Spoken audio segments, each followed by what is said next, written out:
Look at that. No more snow sprayage. Finally broke out the sheet of aluminum. $30 by the way. It's pretty cheap. It's pretty cheap. A little short, but whatever. Functionality. It does clear the chain. You guys probably can't even see that, but it does clear the chain. Tensioner's going. So all the electrical back there, you can't even see it because it's dark. But all the electrical is now covered up, so no snow will be caught out of there, thrown into there, and get everything on the side of the motor wet. Now we got to take this aluminum, what's left, and we got to encase that cage there, so not I can just throw whatever in there and it doesn't, kick out and go around or whatever. And then we're gonna make maybe a belt guard for this thing. I don't know, maybe. Might make a belt guard just to go over. I did adjust this clutch out and put the belt on the right way, and it doesn't seem to skip forward, but we'll see when the motor's running. So we'll get all that tested out later once we put a sled full of gear plus me and gear in this thing behind it, and we'll go out and drive around. Let's get building, I guess.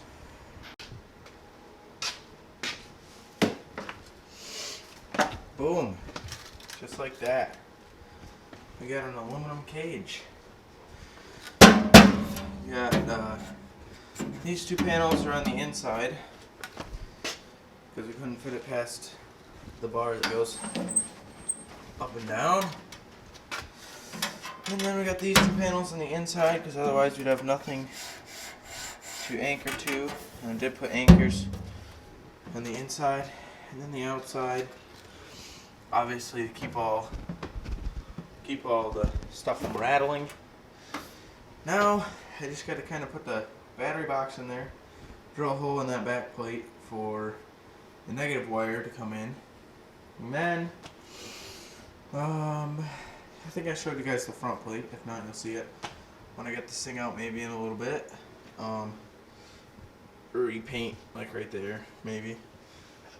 Otherwise, yeah, it's all almost ready to go. It's ready to be tested. So the next thing you're going to see in this video is me testing it. The only reason I didn't film me cutting all this out, screwing it all in, or even give you a time lapse is because I was watching the football games right over there, and he was helping. So I'll just film when I get this all done. So yeah, we're gonna kind of put the battery box in.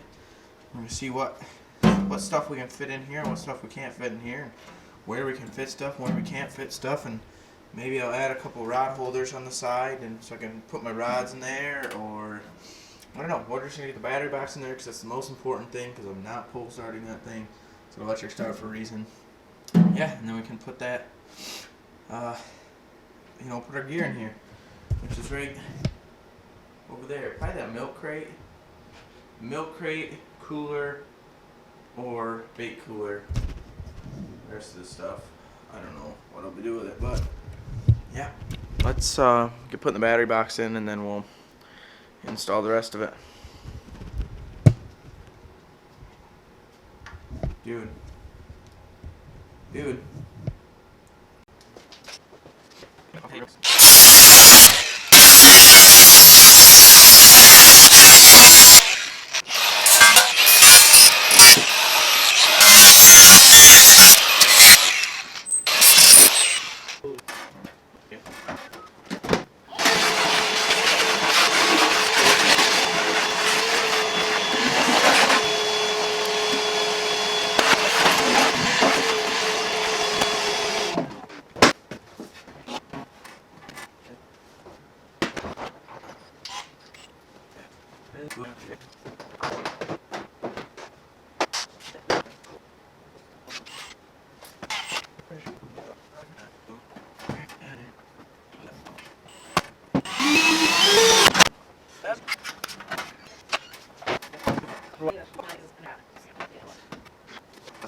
pounding that corner in and that corner in. Battery box is installed. Looks great. It's not going anywhere. Let's test to make sure it's power. It sure does.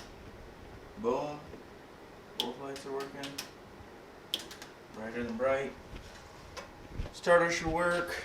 12 volt plug for anything you need right there. Yeah, now let's see what we can't fit in here. Boom, just like that. Not major progress, but 2 rod holders in, or all 4 I should say, but 2 majorly in. Yep. If I gotta come back through here and cut off all those screws that hang out, if your clothes or something gets stuck on them, cut off that one and that one there. But yeah, so far happy with how it's turned out, maximizing my storage capacity here. Alright, bad news is this camera case barely fits in there. Like I had to, it's in there. I had to hit it in there. So I may have to take off this rod holder and this rod holder and just have 2, which isn't a big deal at all. Milk crate works great. Just kind of throw all my junk in there that I'm gonna need. Got the underwater. Obviously, I'd pack it a little bit better if we were going off-road, but most of the time we're just gonna be on the lake. So got my underwater camera, power box, ceiling fan for the shanty, which can actually, I can obviously, this is just a rough fit for everything. I'm not like putting anything in there perfect yet, but I got a little bit of space right here. I could put something, probably like a 4th tip up will sit right there. Because in Michigan you kind of have 3 lines, and normally I always have 2 people, out there, me and someone else. 2, and then the other guy will have 2 tip ups. Otherwise, yeah, the big camera, the camera that I'm filming with right now will be in this case. I'll shove that down in there, take that out, GoPro, obviously, in there. The heater did not fit with the milk crate, so if anything, we could downsize the milk crate, but that's a standard size milk crate. I don't think they make a smaller one. Yeah, now we just gotta figure out how to mount the auger. It sounds like a problem for tomorrow, though. Could also even put the tripod in there somewhere, I'm sure. I mean, right there. Anywhere, really. But yeah, I'm gonna take those 2 rod holders out and see if the camera case fits better.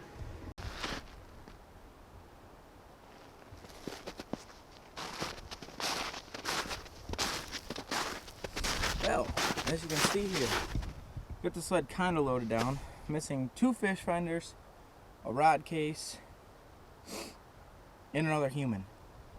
So obviously some of this will have to go in there with me, and then the rods and the fish, well, the fish finders will probably go in there and the rods will go in there, so then we just need 1 extra person in here. And some foam mats, which will build that stuff up a little bit, but the foam mats don't really weigh that much, and we can put 1 set here and 1 set there, and I think there's like 8 mats, so 4 there and 4 there on the bottom of the sled. I don't think it's too bad. It's my house is way, you can't even see it, but there's a neighborhood way over there. I'm gonna get you guys set up so you can still see me rip over the hill, the wind doesn't blow over the camera, and you can see me kind of take off. So let's do that. I'm gonna leave you right there. You should be able to see me. I'm gonna close up this and put it back where it has to go. Lit. I got my shovel just in there as a, just a mocked up spot to put it, just in case, I have nowhere else to put it. It fits right there pretty great. So let me put my gloves on, show you how I have to start this thing and then run to get into it. That ought to be a show, right? Pull that up, because I always forget that part.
How did that look?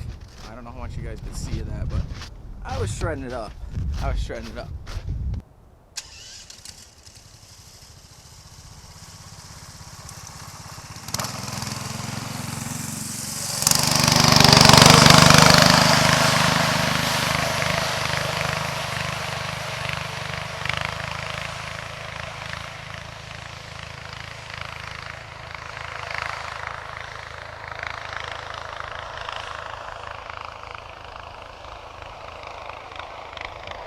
Alright, thank you guys for watching. This is going to include Snow Dog test number 2, which is pretty much just the plates that I put on, the guard, and then it pulling 2 sleds or a bunch of weight in general. So that's going to include today's video. Unless I don't make it home, then I'll pick back up the camera. As long as I make it through this field and through the next field and home, we're good. And he'll be seeing this video and a catch and cook, which is up before this video. So catch and cook, then this video. Big surprise in the catch and cook video. You've already seen it. What am I saying? Yeah. Now I will be headed up north. Not up north, but up north from Michigan. Not the UP, but the upper lower peninsula. Use my foot. So, stick with it. To close out videos. Anyway, thank you guys for watching.